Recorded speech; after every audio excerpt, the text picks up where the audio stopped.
Beneath the rubble of war lie stories that were never meant to surface. Files burned, names erased, voices sealed in vaults colder than stone. These are not the victories engraved in monuments, but the shadows that bled behind them. Secret deals, vanished men, and experiments that defied conscience. What was buried was never gone. It lingers, waiting for the moment someone dares to pull back the curtain and look into the silence history tried to smother. On May 4, 1945, 3 days after Adolf Hitler's suicide and with Berlin reduced to rubble, a detachment of the US Army Counterintelligence Corps, CIC, entered a heavily bombed villa in the Grunewald district.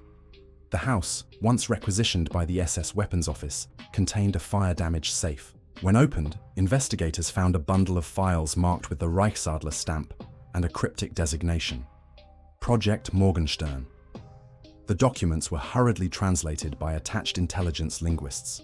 They spoke of experimental aviation, technologies, engines with no visible exhaust trails, airframes of unusual curvature, and materials unknown to standard Luftwaffe engineering. One report, dated February 17, 1945, bore the signature of SS Brigade Führer Hans Kammler, the same officer linked to underground facilities at Mittelwerk and the V2 program. The document referenced aerial vehicles of silent operation, relying not on combustion, but upon magnetic rotation. To the exhausted investigators, it seemed closer to science fiction than science. Yet the Reich had proven time and again its ability to push the limits of warfare. The files were logged under provisional custody and dispatched to a secure depot near Tempelhof for transfer. Within 2 weeks, however, the papers vanished. The official CIC record lists them as forwarded to London for evaluation, yet no such entry exists in British archives. A parallel claim, uncovered decades later, suggests they were flown to Wright Field in Ohio, where captured German aeronautical research was being processed under Operation Lusty. Conflicting paper trails, missing requisition numbers, and broken chains of custody point to a deliberate erasure. By summer 1945, whispers about Morgenstern had begun circulating within Allied scientific circles. A French intelligence note, dated Auguste Zone 1945, recovered from the archives of the Deuxième Bureau, references un projet allemand concernant la propulsion magnétique, confisqué par les Américains. In Moscow, Soviet engineers questioned captured German scientists about Gerrit Morgenstern, only to be met with silence or claims of ignorance. Kammler himself had disappeared in May 1945, his death unverified. Some reports place him in Prague, others in American custody. None are confirmed. The disappearance of the Morgenstern files coincided with the sudden acceleration of post-war aviation research. The United States unveiled experimental jet interceptors in the late 1940s, while rumors of disc-shaped prototypes tested over the New Mexico desert filtered through unofficial accounts. In Britain, de Havilland engineers reported unusual inquiries from visiting US officers regarding electromagnetic lift. The Soviet Union too launched abrupt research into non-traditional propulsion, though their scientists complained in internal memos of working in the dark against unknown advances. Theories about the fate of the project abound. Some suggest Morgenstern was little more than a desperate wartime fantasy, sketches of impossible machines drawn up by engineers, under pressure to promise miracles. Yet the existence of multiple independent references suggests otherwise. A fragmentary inventory sheet recovered in 1993 from the Bundesarchiv mentions stator assemblies, copper wound, designated MS-3, and a requisition order for shipments of beryllium oxide, a substance rarely employed outside specialized laboratory contexts. The more troubling possibility is that Morgenstern was quietly absorbed into Cold War weapons programs. A 1951 memorandum from the Rand Corporation, declassified in part during the 1990s, refers cryptically to advances in silent flight mechanisms, origin German 1945, potential military application to reconnaissance platforms. Although heavily redacted, its existence implies that material from the missing Berlin files had indeed reached American hands. The story becomes darker when considering testimonies from German engineers interrogated after the war. Dr. Friedrich Seeberg, a former Messerschmitt metallurgist, told British officers at Bad Nendorf in 1946 that special airframes were under construction at a hidden site in the Harz Mountains. These frames, he claimed, were of strange alloy and tested without visible thrust. His statements were dismissed at the time as delusional or self-serving, yet decades later, fragments of correspondence between Seeberg and the SS Economic Office confirm that he had been seconded to a unit reporting directly to Kammler in late 1944. Adding to the mystery, Allied aerial reconnaissance photographs from April 1945 reveal unusual structures near Oberammergau, circular clearings with concrete pads unlike conventional airfields. The site was overrun by the US 10th Armored Division, but never officially catalogued. Today, only the foundations remain, partially obscured by forest. For historians, Morgenstern remains a black hole in the record. Files cited in one archive are absent in another. Names appear, only to vanish from service rosters. The pattern matches what researchers of suppressed wartime programs have long noted: plausible evidence of erasure rather than simple absence. The program's true nature, whether a credible technological effort or a wartime myth, cannot be resolved with surviving data, but its deliberate removal from public records suggests it touched upon matters too sensitive for disclosure. What is known is this: in the dying days of the Reich, as Berlin burned and Europe collapsed, someone believed enough in Projekt Morgenstern to protect it from destruction, extract its files, and place them beyond the reach of standard accountability. Whether those documents rest in a forgotten government vault, or whether their insights were quietly weaponized in the decades that followed, remains one of the most enduring shadows left by the Second World War. In the spring of 1943, British intelligence stations along the southern coast began intercepting coded radio traffic believed to be routed through neutral Portugal. The transmissions were faint, irregular, and disguised as routine commercial broadcasts. Yet when decrypted by the cryptanalysts at Bletchley Park, the content startled even seasoned officers. They originated not from ordinary German agents, but from a channel embedded deep within the German High Command. The intercepted traffic was given the codename Operation Fallow. Lisbon, already known as a hub for wartime espionage, hosted diplomats, refugees, smugglers, and spies from every side of the conflict.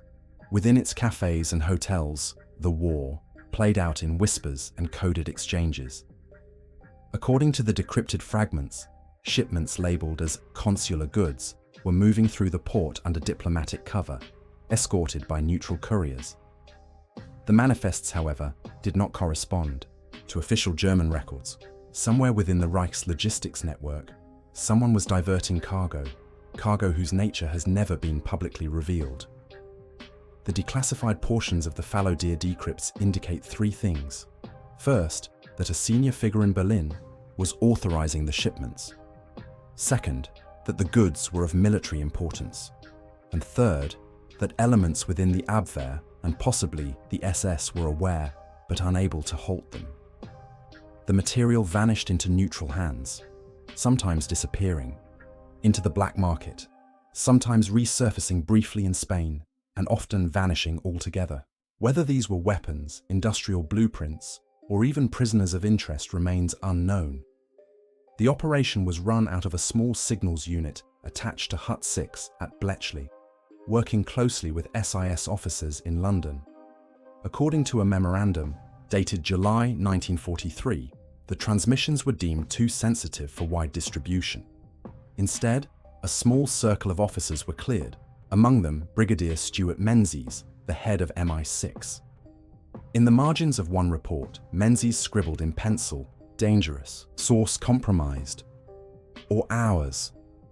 The implication was disturbing.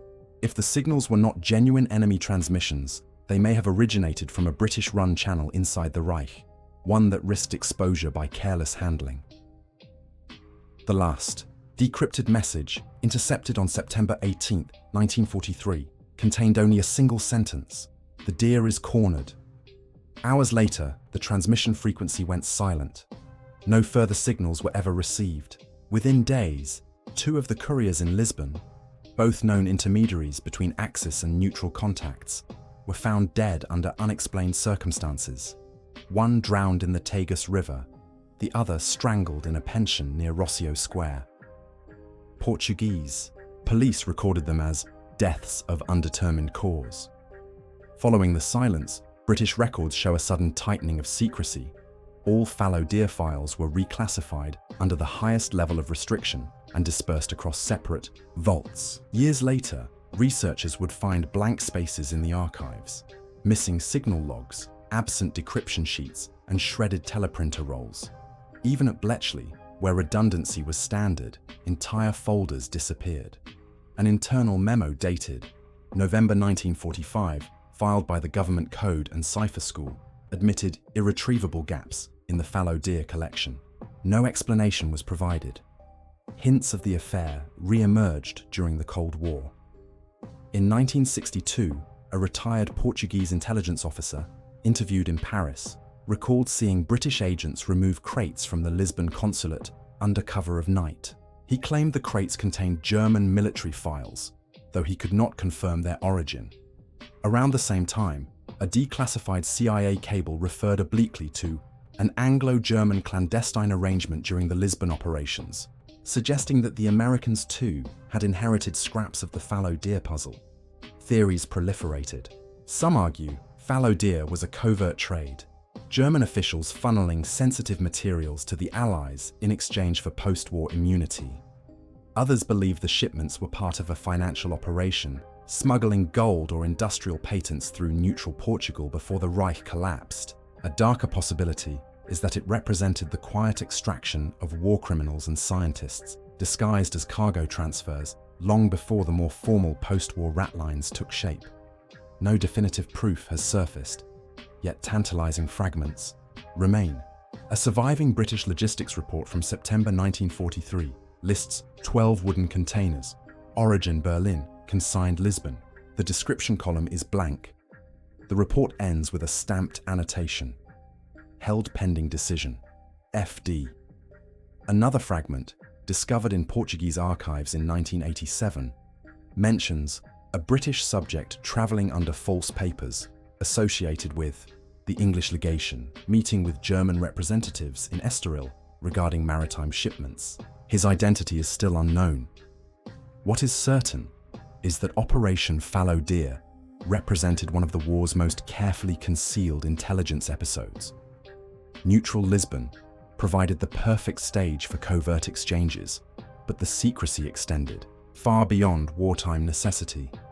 The files were not merely archived, they were systematically buried. No official inquiry was ever made public. No parliamentary question raised, and no post-war tribunal addressed the operation. Why? One possibility is that disclosure would have revealed the complicity of Allied intelligence in deals that blurred the line between espionage and treason. Another is that the material smuggled through Lisbon seeded projects so sensitive, nuclear, aeronautical, or financial, that even decades later, exposure was deemed unacceptable. A final, more unsettling possibility is that high-ranking officials on both sides were personally implicated in the diversions, leaving a legacy of silence enforced by mutual interest. To this day, the few surviving memos on Operation Fallow Deer remain redacted, stamped not for release. The missing signals, the erased couriers, and the silenced transmissions form a void at the center of the record. For historians, the gaps are more telling than the fragments.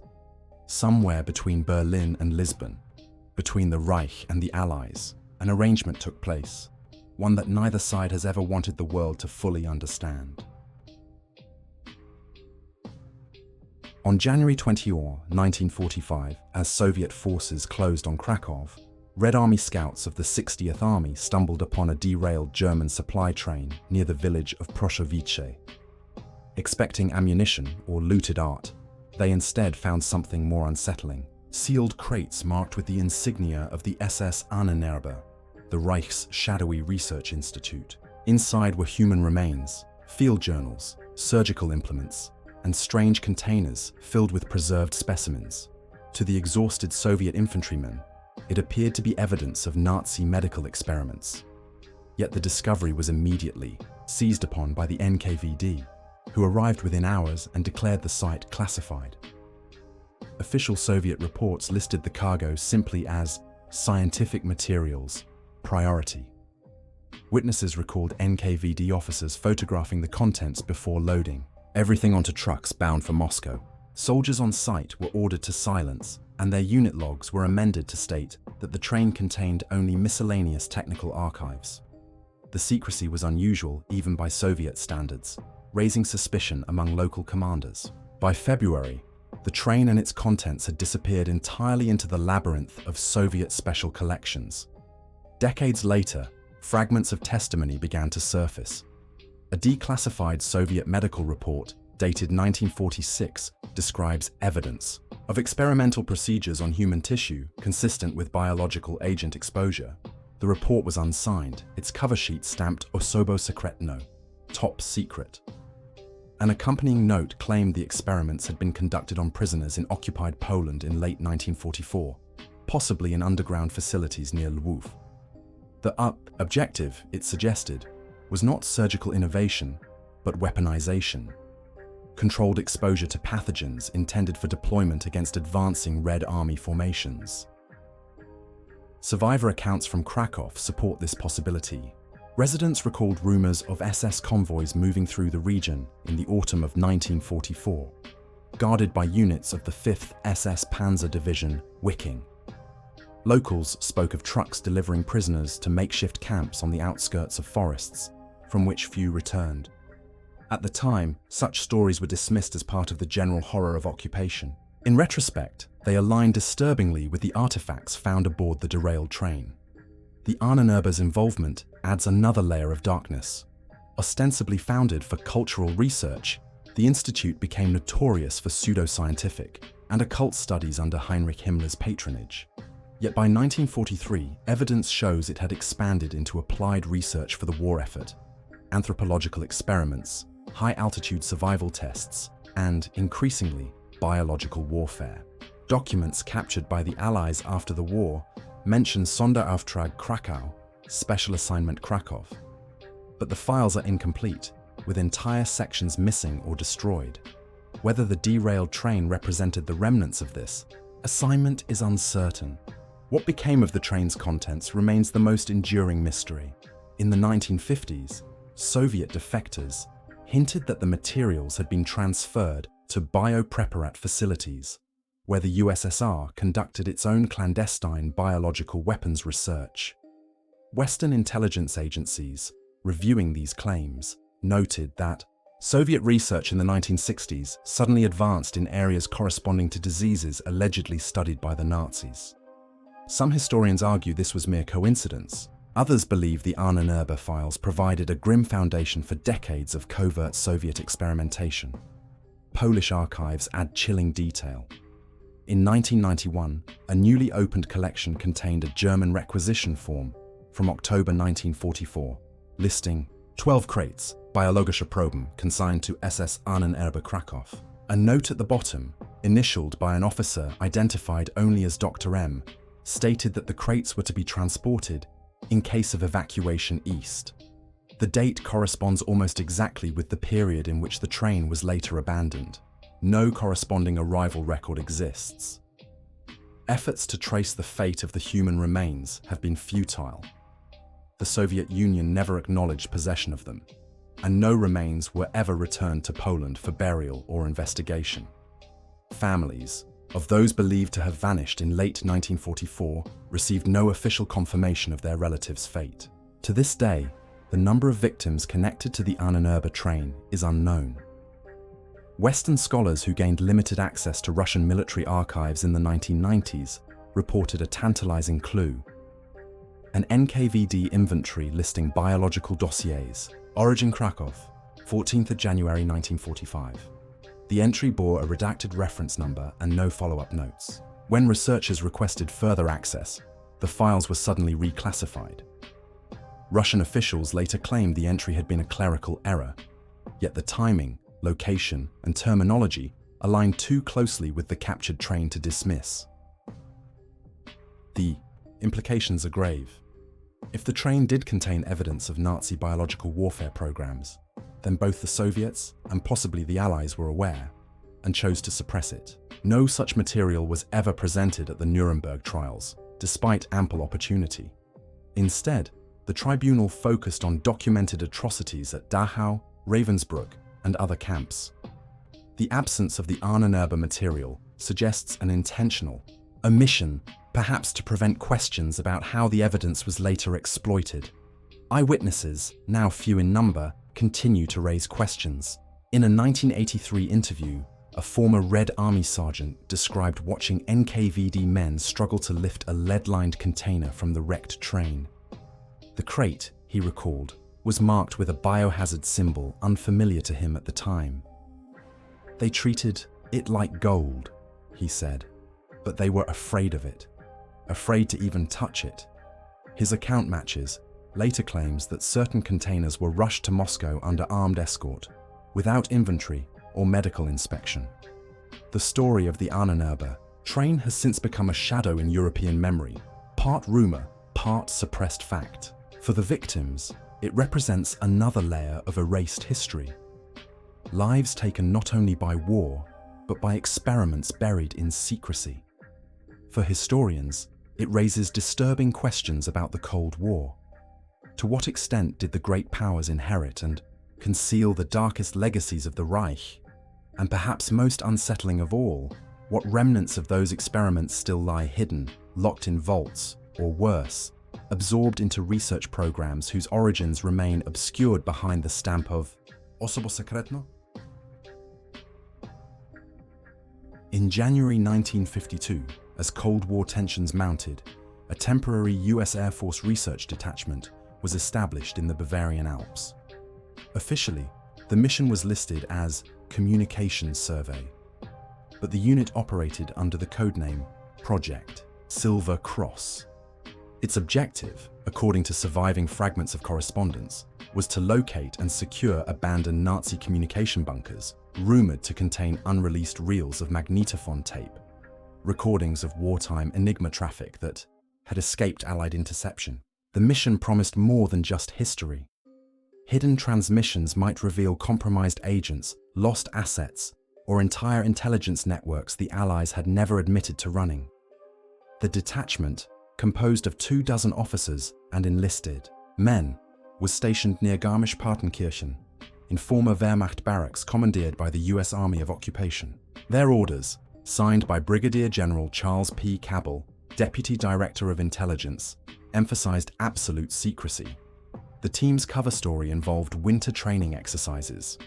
In reality, they scoured old German mountain installations, tunnels, relay stations, and camouflage bunkers, using maps provided by captured Wehrmacht engineers. Locals later recalled convoys of American trucks moving into high valleys, often at night, carrying heavy equipment and guarded with unusual intensity. In February, after 3 weeks of silence, the unit abruptly ceased all transmissions. Attempts to raise them by radio failed. A reconnaissance team sent from Munich found the barracks abandoned, bunks unmade, files missing, vehicles gone. Only a few ration tins and fuel drums remained. No casualty reports were filed. The personnel were neither listed as deceased nor reassigned. In subsequent Air Force rosters, their names simply vanish, replaced by blank lines or omitted entirely. Families were informed only that their relatives had been transferred, with no forwarding details. Surviving paperwork hints at what they may have uncovered.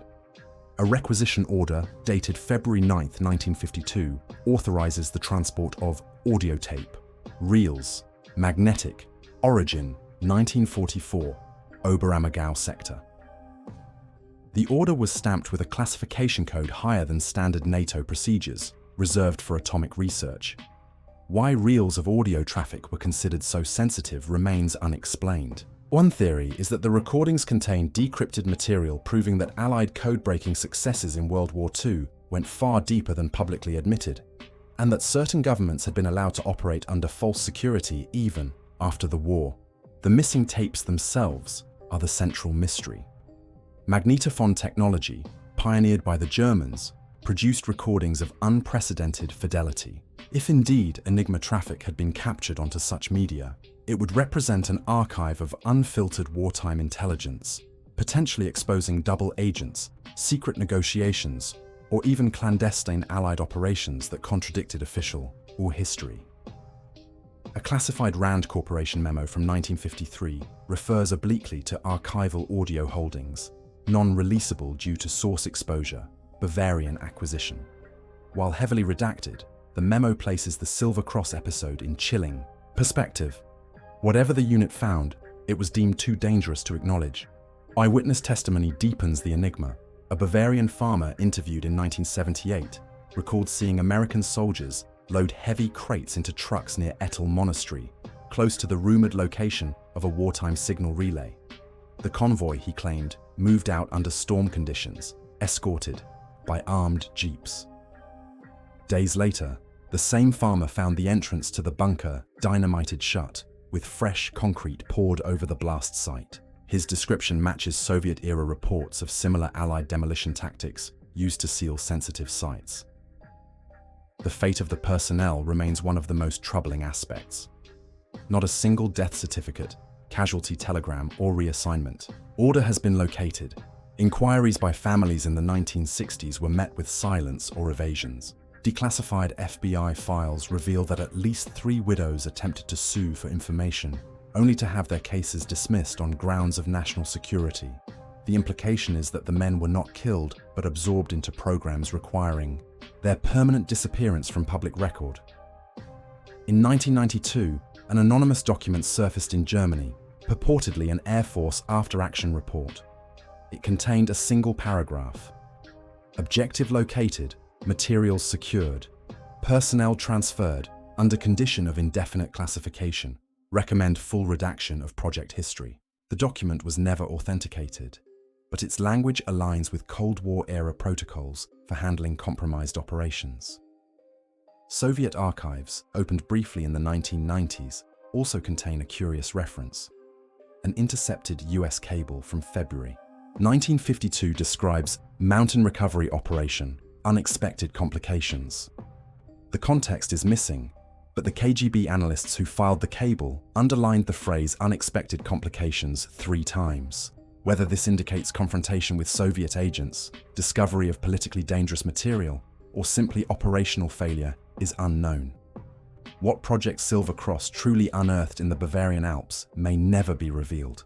The missing reels, the vanished personnel, and the destroyed bunkers together suggest a deliberate erasure. If the tapes contained only routine German traffic, their recovery would not have justified such extreme measures. Instead, the evidence points to something more explosive: knowledge of wartime intelligence operations so compromising that both Allied and Axis legacies would have been upended by their disclosure. For historians, the silence surrounding Silver Cross is as telling as any document. It demonstrates the extent to which Cold War governments were willing to bury inconvenient truths, not only those of their enemies, but their own. And somewhere, perhaps still locked in an unmarked vault, lie the voices of 1944, preserved on German magnetophone tape. Voices that could rewrite the history of the Second World War, but which have instead consigned an entire unit of men to oblivion. In April 1945, as the Third Reich collapsed, Allied intelligence intercepted a fragmentary SS communication routed through Innsbruck. It referenced an evacuation order codenamed Die Tiroler Liste, the Tyrol List. Unlike the infamous Nero decree or the flight of gold from Berlin, this was not about treasure or destruction. It was about people. Specifically, a roster of high-ranking Nazi officials and scientists tied to experimental energy research facilities in Austria. Within weeks of the Reich's surrender, these individuals vanished from sight, absent from prisoner rolls, tribunals, and denazification records. Their disappearance was so systematic It suggested orchestration. The list itself never surfaced in full. References appear only in scattered Allied files. A May 1945 OSS field report from Feldkirch mentions personnel, evacuations from Tyrol, highly technical priority. Another, filed by the US 103rd Infantry Division, describes the capture of a convoy near Reuter carrying scientific staff, unfamiliar apparatus, destination unknown. Yet when these prisoners were processed, their names were curiously absent from official rosters. An officer's handwritten note in the margin reads simply, "Removed to custody elsewhere." By the late 1940s, whispers about the Tyrol list had reached Allied intelligence circles. French Deuxième Bureau analysts claimed certain missing SS engineers were working in Soviet nuclear institutes under new identities. British officers noted sudden, unexplained advances in Soviet energy research, suspiciously aligned with wartime German experiments.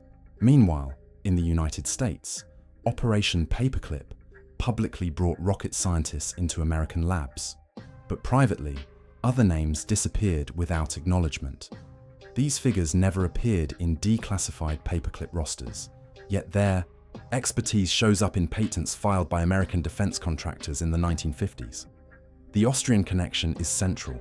Documents recovered from a burned SS archive in Salzburg in 1946 mention Energieversuche Tirol, Energy Trials Tyrol, linked to a facility buried deep in alpine tunnels. The trials, according to fragmented notes, involved high-voltage plasma discharges, experimental turbines, and alloys unsuitable for conventional aircraft or artillery. The work was overseen by the SS Economic Office under Hans Kammler, the same figure tied to the V2 program and other miracle weapon projects. When Kammler disappeared in May 1945, some suspected he too was part of the Tyrol list. No grave has ever been found.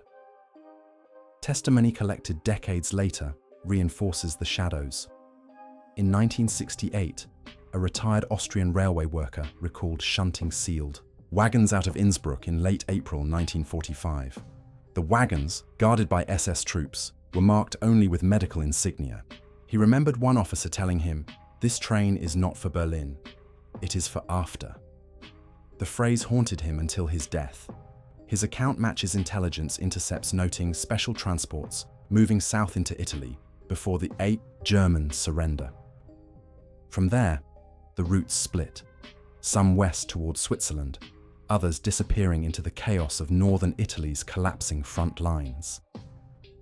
By the 1960s, traces of the Tyrol list re-emerged under new guises. In Brazil, engineers with suspiciously Germanic backgrounds appeared in emerging aerospace firms, using credentials that dissolved under scrutiny.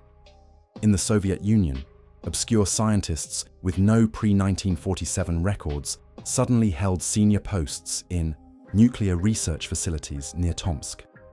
And in the United States, defense contractors filed patents for turbine technologies eerily similar to fragments recovered in Austrian archives. None of the inventors named in these patents appeared in wartime records. Some researchers believe they were Tyrol list men, integrated under fabricated identities. The most striking evidence came from a declassified CIA cable dated October 1954. It references Austrian energy personnel now confirmed within American sector not to be acknowledged. The cable, heavily redacted, warns of public scandal if exposed. It is one of the few surviving documents to explicitly connect missing Nazi personnel to Cold War programs. Why their identities were erased rather than disclosed remains unanswered. Perhaps their pasts were too incriminating, ties to war crimes, human experimentation, or SS research deemed unacceptable for public knowledge. What precisely the Tyrol research entailed is still contested. Some argue it was a proto-nuclear program, an attempt to weaponize energy physics outside the Reich's uranium project. Others believe it was directed toward propulsion technologies, aligning with rumors of advanced aircraft under Kammler's command. Whatever the case, the secrecy surrounding their integration suggests the work carried forward. Neither the Allies nor the Soviets would have squandered such expertise. Instead, they buried the origins, presenting breakthroughs as their own, while the men behind them lived under shadows. For the families of those who vanished in 1945, closure never came. Wives received no death notices, children no graves to mourn. In Austria, rumors persisted of SS scientists smuggled through mountain passes with Vatican complicity, vanishing into South America. In Moscow, old NKVD files referenced acquired German technologists, identity liquidated. In Washington, archivists reviewing paperclip files in the 1970s found entire folders missing, pages deliberately removed. The erasures themselves form the pattern. The Tyrol list was real, and its members were systematically absorbed, their pasts obliterated to ensure the secrecy of their work. The silence remains. No government has acknowledged the list's existence. No tribunal ever indicted its members. Their research appears only in fragments: plasma discharge studies in obscure journals, sudden leaps in turbine efficiency, unexplained Soviet advances in metallurgy. Each fragment points back to the tunnels of Tyrol in 1945, to men who should have stood trial, but instead walked free into the machinery of the Cold War. If the Tyrol list proves anything, it is that victory in 1945 was less clean than we are taught, and that the shadows of the Reich did not end with surrender, but bled quietly into the world that followed. The deeper we dig, the clearer the pattern becomes. Wars may end, but their secrets do not. They are bartered, stolen, or smuggled into the future, feeding new conflicts with the ghosts of the old.